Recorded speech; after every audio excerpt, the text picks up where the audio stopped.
Demystifying the phrase, old barn. Hello, dear learners. Today, we are diving deep into the English language to understand the phrase, old barn. By the end of this video, you'll not only know what this phrase means, but you'll also be able to use it confidently in your conversations. First, let's dissect the phrase, old.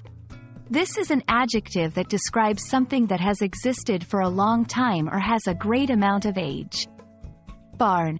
A barn is a large building on a farm, often made of wood, used for storing grain, hay, or straw or for housing livestock.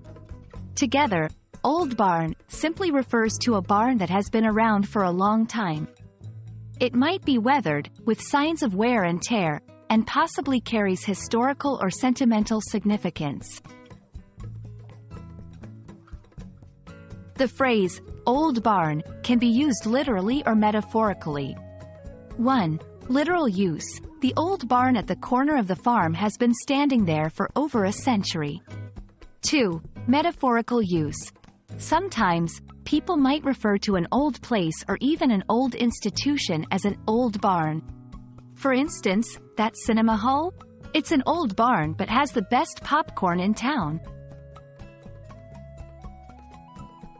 The old barn is a symbol of rural life, often used in literature, movies, and art to represent a connection to the past, traditions, or the idea of simpler times. When you hear or read about an old barn, it might evoke feelings of nostalgia or a sense of history. And there you have it. The phrase, old barn, beautifully encapsulates the essence of age, history, and rural life. We hope this video has helped clarify its meaning and usage for you. Keep exploring the English language, and remember, every word or phrase has a story to tell. Happy learning!